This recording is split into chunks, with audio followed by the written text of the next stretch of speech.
오늘 우리에게 주시는 하나님의 말씀은 창세기 43장 11절에서 15절까지 말씀을 교독하시되 마지막 절 15절을 같이 읽도록 하겠습니다. 창세기 43장 11절부터 15절까지 말씀입니다.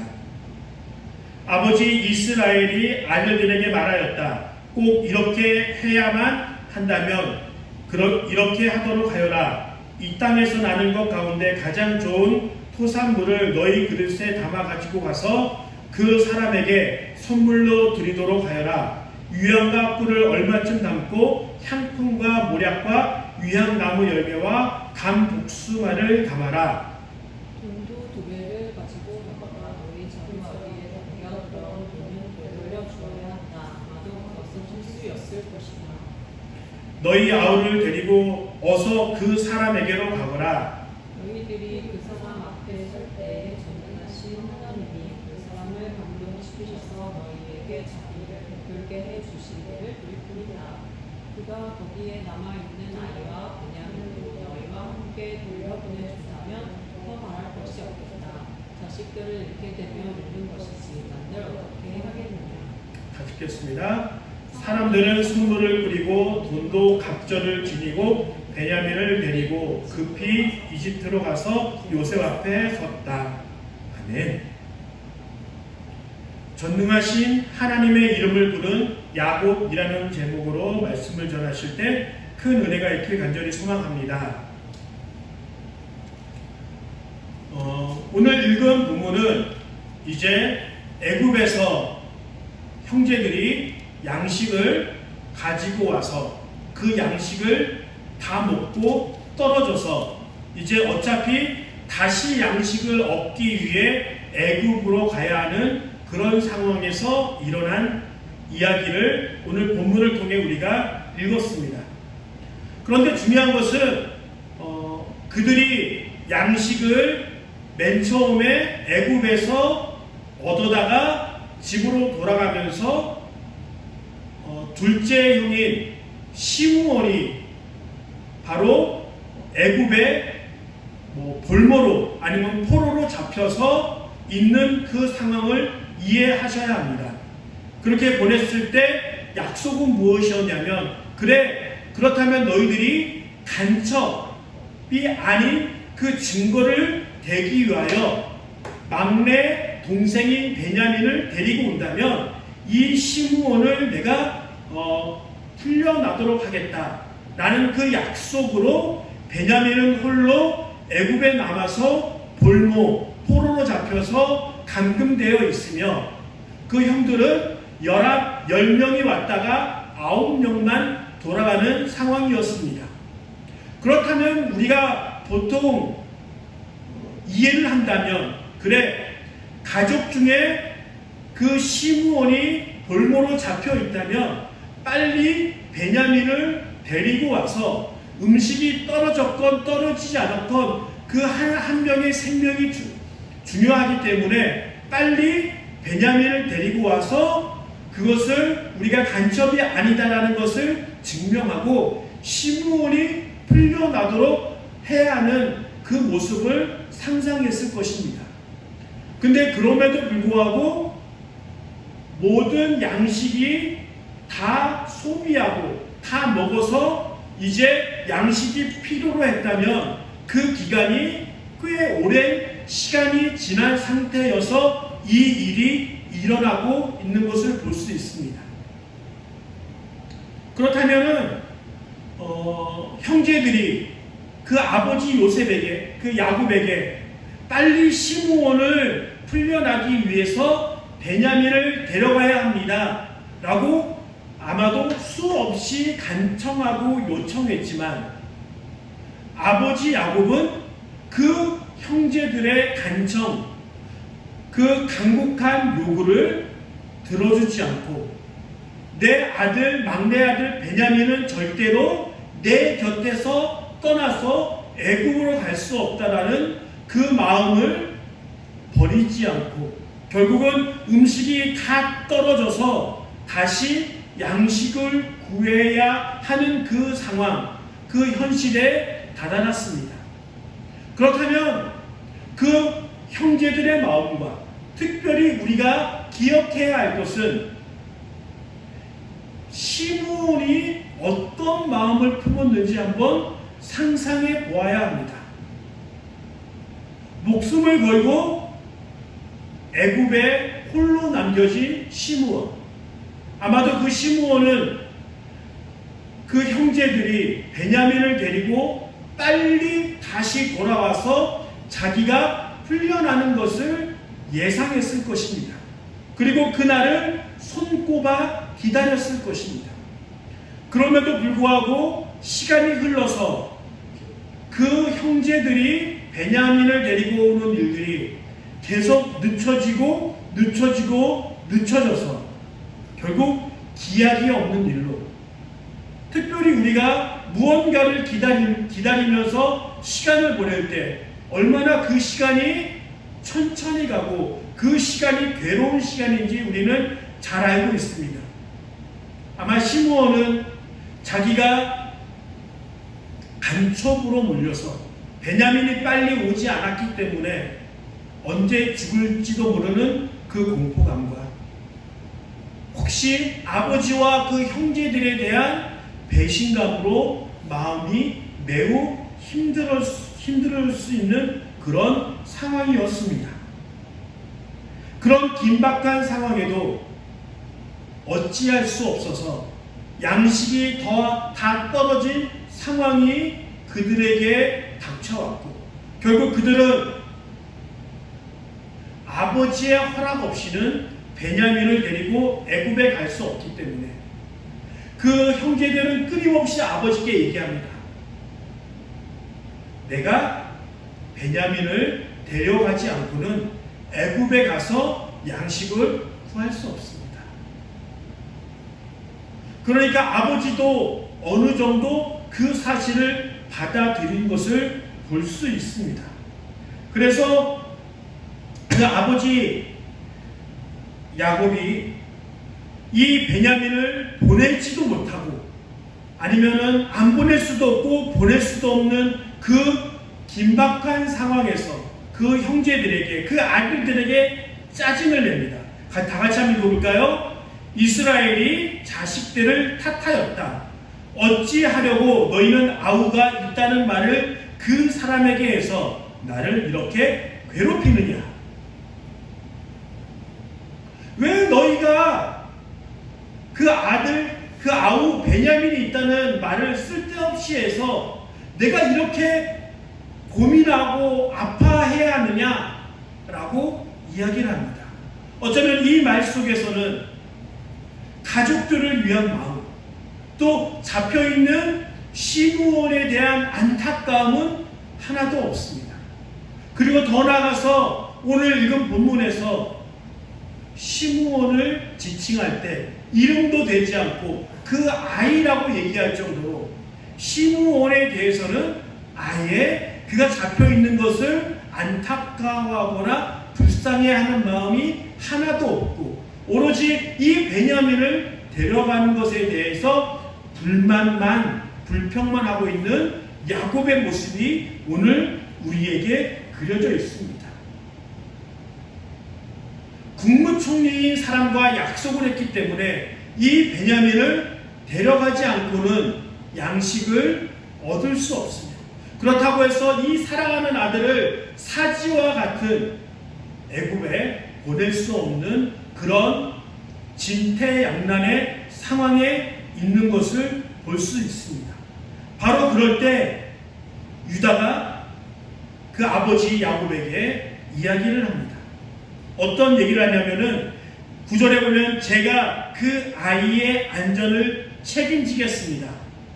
아버지께서는 그 아이에 대해서는 저에게 책임을 물어주십시오. 그리고 제가 그 아이를 아버지께로 다시 데리고 와서 아버지 앞에 세우지 못한다면 그 죄를 제가 평생 받겠습니다. 이 유다가 책임을 지고 아버지 앞에 베냐민을 책임지겠다. 내가 내 목숨을 다해서라도 베냐민을 다시 아버지께 데려오겠다라는 약속을 하게 됩니다. 유다는 어떤 사람입니까? 성경에 나와 있는 유다의 모습은 요셉이 그 형들을 찾아서 형들에게 왔을 때 모든 형제들은 요셉을 죽이고자 했을 때 그때 그렇게 해서는 안 된다. 그것이 우리에게 유익이 될 수 없다. 이것을 그 앞에 오는 미디안 사람들에게 팔아서 우리가 이득을 얻고 그 요셉을 살려두자라고 하는 제안을 한 사람이 바로 유다입니다. 모두가 화가 났고 요셉을 죽이려고 했을 때 그곳에서 아니다, 그렇게 하지 말자라고 하는 반대의 의견을 내는 것도 쉽지 않은 것입니다. 즉 유다는 지혜롭고 책임감이 있고 또 베냐민이 실제적으로 애굽에서 감옥에 갇히려고 했을 때 어려움이 닥쳐왔을 때 내가 대신 감옥에 가겠습니다라고 자기가 한 약속과 그 말에 대한 책임을 철저하게 지으려고 했던 사람이 바로 유다입니다. 그래서 그 아버지 야곱이 이제 유언하면서 그 아들들에게 대하여 축복을 냈을 때 유다에 대해서는 매우 많은 축복과 그 하나님의 복을 빌어준 것을 볼 수 있습니다. 그래서 이런 책임감 있게 유다가 그 아버지에게 제가 베냐민을 책임지겠습니다 라는 그 말에 흔들렸던 야곱의 마음이 녹아져서 그래 어쩔 수 없겠다. 그러면 너희가 이 베냐민을 데리고 다시 애굽에 가서 양식을 가져올 것을 허락해 줍니다. 이 유다의 책임감 있는 말은 우리에게 많은 것들을 우리에게 의미를 주고 있습니다. 하나님의 일은 유다처럼 책임을 지는 사람들을 통해서 하나님께서 일하시는 것을 우리는 기억해야 합니다. 많은 사람들이 문제가 있고 그 문제가 해결되기 위해서 어떤 일을 해야 되는지 알고 있습니다. 그런데 그 일들을 하지 못하고 그 일들에 대해서 자신 있게 이 일을 해야 됩니다. 이 일을 위해서 이런 것들이 필요합니다라고 과감하게 말하지 못하는 것은 그렇게 말하면 내가 그것에 대해서 책임을 지고 그것에 대한 일을 해야 되기 때문에 내가 그것에 대해서 희생해야 되기 때문에 그 문제를 알고 그 문제에 대한 해결책을 하고 있지만 어느 사람들도 그렇게 내가 책임지겠습니다. 제가 그 일을 이루겠습니다라고 자신있게 이야기하는 사람들이 매우 적습니다. 그러면서 사람들이 눈치를 봅니다. 아, 저 사람은 돈이 많기 때문에 저 사람이 좀 얘기하면 좋을 텐데. 아, 저 사람은 원래 믿음이 좋은 사람이기 때문에 저 사람이 그렇게 책임지겠습니다. 제가 일하겠습니다라고 말하면 참 좋을 텐데. 그렇게 서로가 서로의 눈치를 보면서 하나님의 일은 교회가 진짜로 필요한 일들은 계속해서 미뤄지고 그 일은 이루어지지 않고 있는 것이 지금 우리 교회의 현실들입니다. 그러나 중요한 것은 우리가 그렇게 제가 하겠습니다. 제가 하나님의 일들을 교회에 필요한 일들을 하겠습니다라고 그렇게 고백하는 사람들의 대부분의 고백은 무엇이냐면 그 일이 이루어지고 그 일이 완성되었을 때 그들의 고백은 결국은 하나님께서 하셨습니다. 하나님께서 그 일을 이루어 주셨습니다라고 하는 고백들을 하게 됩니다. 그렇다는 것은 하나님께서는 하나님의 사람들을 통해 이루시지만 어떤 사람을 통해서 그 일을 이루시냐면 내가 희생할 준비가 되었습니다. 내가 섬기고 봉사할 준비가 되었습니다. 그러니까 나를 통하여 하나님 일하여 주옵소서. 제가 그 하나님의 일을 하겠습니다. 나는 그 사람의 손을 빌려서 그 사람의 그 놀라운 능력을 통하여, 그 믿음을 통하여 하나님께서 재정을 부어주시고, 하나님께서 시간을 부어주시고, 하나님께서 놀라운 능력을 부어주셔서 그 일들을 진행되게 하고 그 일을 이루십니다. 그러면서 그들의 고백이 무엇입니까? 하나님께서 하셨습니다. 하나님께서 이루셨습니다. 나는 아무것도 한 것이 없습니다. 하나님이 하셨습니다. 라는 고백을 하게 됩니다.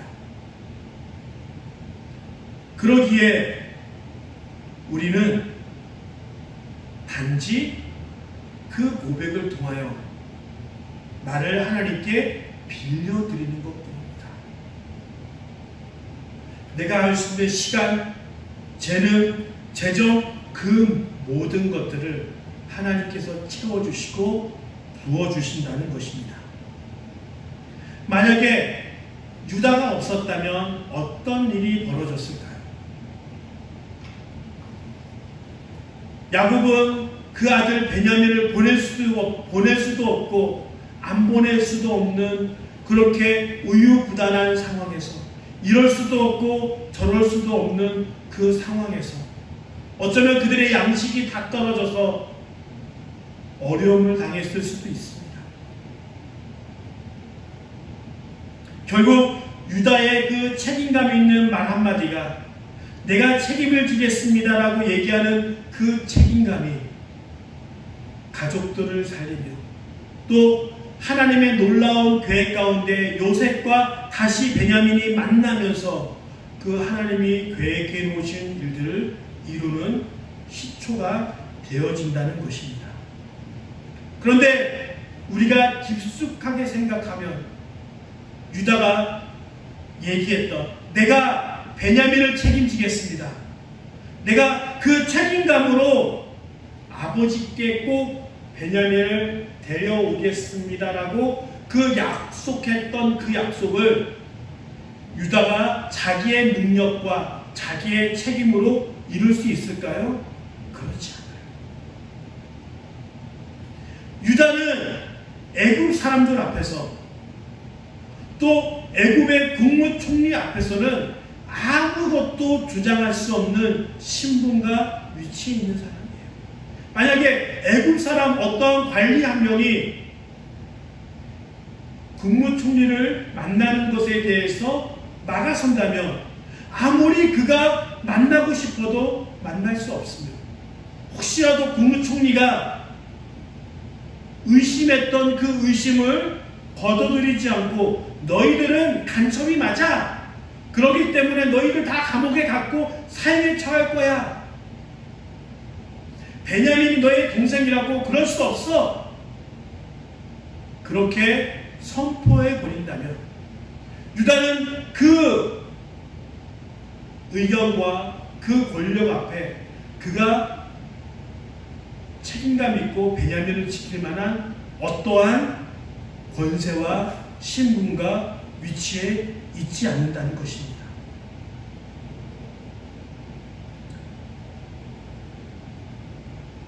중요한 것은 자기에게 그 일을 할 수 있는 권력과 위치와 권위와 책임이 없지만 이 상태로 계속이 진행된다면 결국 가족은 식량이 떨어지고 또 동생 시므온이 계속 애굽에 잡혀 있기에 내가 할 수 있는 능력이 없지만 내가 책임지겠습니다. 내가 어떻게 해서든지 베냐민을 살리겠습니다. 라는 그 마음의 결심을 담아 아버지께 얘기함으로 아버지의 허락을 받아내게 됩니다.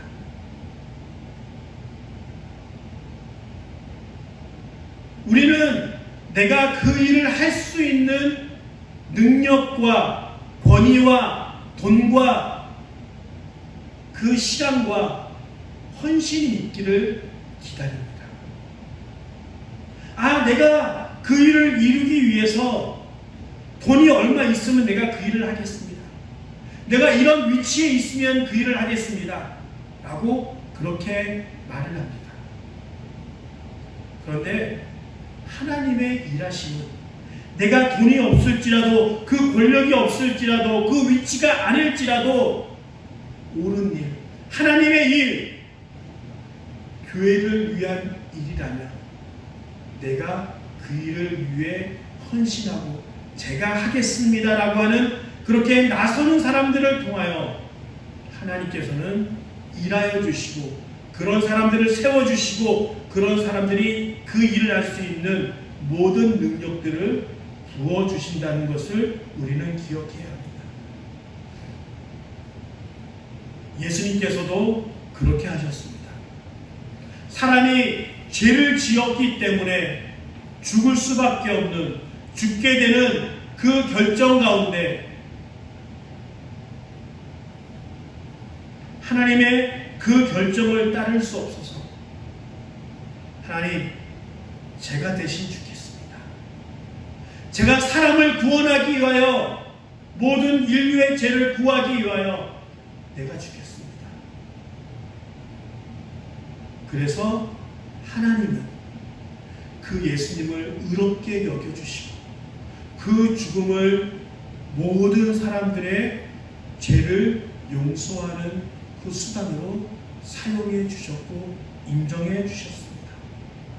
유다가 자기의 생명을 걸고 책임지겠습니다 라고 그렇게 결정하였고, 예수님조차도 우리의 영혼의 구원을 위하여 내가 죽음으로 그들을 책임져 주겠습니다. 그 십자가의 헌신과 십자가의 모든 것들을 통하여 우리를 구원하신 거죠.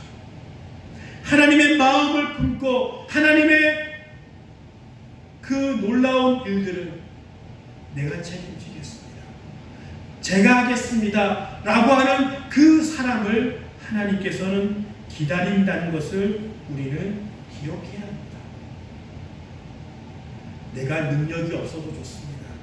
내가 가진 것이 없어도 좋습니다.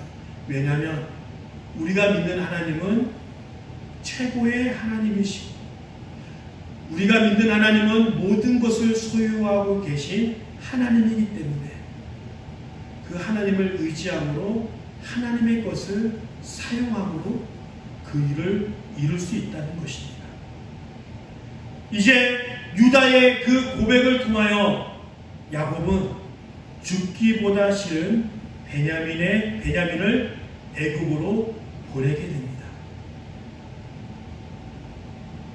야곱도 그 베냐민에 책임지겠다, 내가 그 베냐민을 살려서 아버지 앞에 오겠다 라고 얘기하는 것이 얼마나 부질없는 것임을 알고 있었습니다. 그렇지만 이 상황에서 그것을 선택할 수밖에 없었는 상황이기에 허락해 줍니다. 그러면서 야곱이 하나님을 부릅니다. 전능하신 하나님이라고, 비로소 전능하신 하나님, 오늘로 엘샤다이 되신 하나님, 엘샤다이를 외치면서 이제 야곱에게 아무런 능력과 아무런 기회와 아무것도 없고 이제 하나님만 바라봐야 되는 그 상황에서 엘샤다이, 전능하신 하나님을, 그 이름을 부르면서 그렇게 허락해 줍니다. 엘샤다이 하나님, 하나님께서는 다른 어떤 존재의 도움을 필요로 하지 않는 스스로의 능력의 근원이 되시는 분임의 의미를 담고 있습니다. 무기력한 상황, 아무것도 없는 그 상황에서 전능하신 하나님의 이름을 부르면서 이제 그렇게 사랑하는 베냐민을 떠나보냅니다.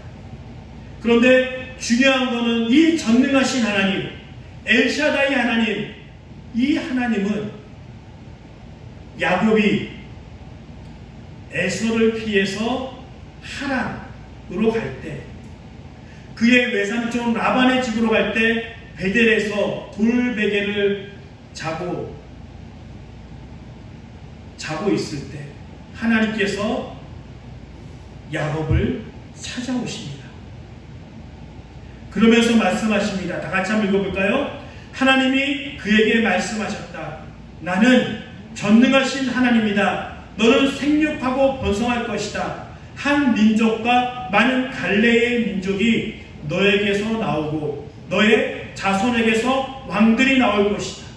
하나님이 그렇게 아무것도 없고 빈털터리로 그 삼촌 라반의 집으로 가고 있었을 때, 노숙하고 돌베개를 자고 있었을 때 하나님께서 찾아오셔서 야곱에게 말씀하십니다. 나는 엘샤다이다. 나는 전능하신 하나님이다. 내가 너를 돌봐주고 너에게 이러한 축복을 주겠다라고 약속하십니다. 바로 그랬을 때 하나님께서 하나님의 이름을 엘샤다이, 전능하신 하나님이다라고 야곱에게 말씀해 주십니다. 그러면서 이 야곱이 베냐민을 애굽으로 보내면서 그때 약속하신 하나님, 나를 지켜주시겠다, 나를 축복해 주시겠다라고 그렇게 말씀하신 하나님을 기억하면서 엘샤다이, 전능하신 하나님의 이름을 부르고 있습니다. 이렇게 엘샤다이 하나님, 전능하신 하나님은 구약 성경에 많이 나와 있습니다. 바로 어땠을 때, 어떨 때 이 전능하신 하나님, 엘샤다이 하나님을 부르고 있냐면, 사람에게 아무런 희망이 없을 때, 아무런 능력이 없을 때, 이제 사람이 포기하고 싶을 때, 바로 그럴 때 하나님이 그 사람에게 나타나셔서 전능하신 하나님입니다. 나는 엘샤다이 하나님이다라고 얘기합니다. 그리고 사람들이 나에겐 도저히 아무것도 할 수 없습니다. 나는 전능하신 하나님, 엘샤다이 하나님이 필요합니다. 라고 고백할 때 바로 그 전능하신 하나님을 고백합니다. 아브라함이 99세가 되었을 때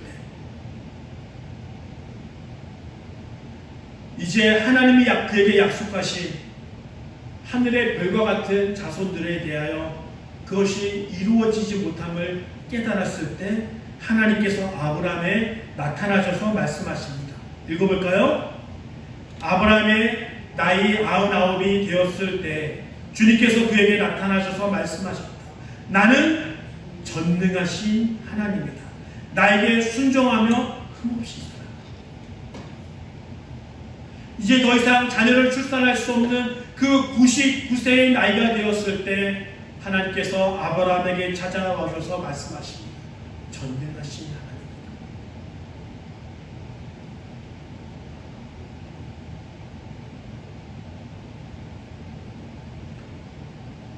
그리고 이제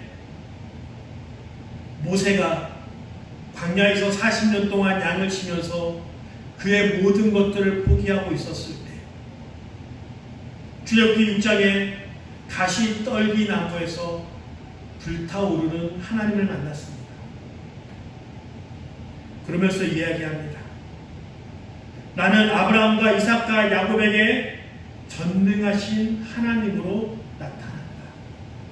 그러면서 모세에게 불가능할 것 같은 이스라엘 민족을, 히브리 민족을 탈출시켜서 가나안 땅으로 인도하라고 얘기합니다. 사람에게 아무런 희망이 없어 보였을 때 하나님께서 그들을 찾아가셔서 전능하신 하나님에 대해서 이야기합니다. 그리고 사람이 아무런 희망이 없을 때 전능하신 하나님을 의지하면서 그에게 주어진 그 위대한 일들을 이루십니다. 많은 사람들이 자기의 부족함이 있을 때, 자기가 연약함이 있을 때 다른 문제점들을 찾아서 해결 방법을 찾고자 노력합니다. 돈이 없는 사람들은 열심히 저축하고 한 방을 노리면서 돈을 벌려고 합니다. 높이 올라가는 사람들은 여러 가지 방법을 통하여 뇌물을 주고 또 각각 다른 방법으로 일들을 이루고자 합니다.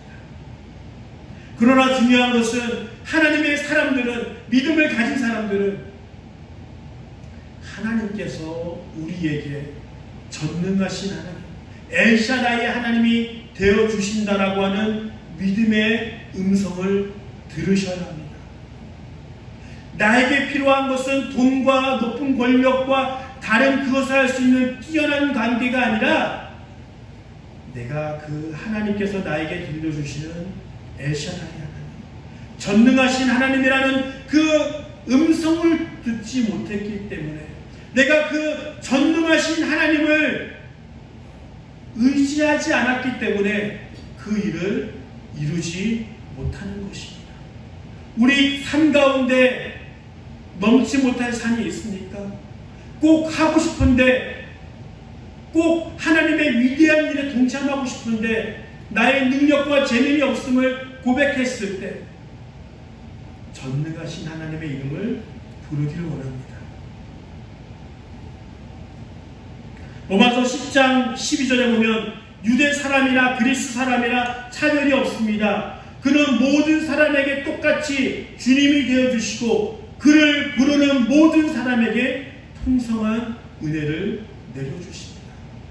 하나님의 이름을 부르는 자들에게, 하나님의 모든 사람에게 풍성한 은혜를, 하나님의 구원을 주신다라고 성경에 이야기하고 있는 것을 우리는 기억해야 합니다. 하나님의 능력이 필요하다면 엘샤다이, 전능하신 하나님의 이름을 부르기를 원합니다. 하나님의 치료하심이 필요한 사람에게는 여호와 라파, 치료의 하나님의 이름을 부르기를 원합니다. 승리가 필요한 사람들에게는 여호와 니시, 승리를 주시는 하나님의 이름을 부르기를 원합니다. 우리 모두가 하나님 앞에 나와 하나님의 이름을 부르므로 하나님이 우리를 지켜주시고 보호하시고 인도하시는 그 놀라우신 은혜와 사랑을 경험하는 믿음의 시간, 믿음의 주간이 되어지길 간절히 축원합니다. 하나님의 이름을 부르십시오. 하나님의 이름과 함께 하십시오. 그 하나님의 이름이 우리를 구원으로, 은혜로, 풍성함으로, 고쳐주심으로 인도하실 것입니다. 주를 부르는 자는 구원을 얻으리로다. 할렐루야. 우리 모두가 전능하신 하나님, 전능하신 하나님의 이름을 부르는 귀한 시간이 되길 간절히 소망합니다.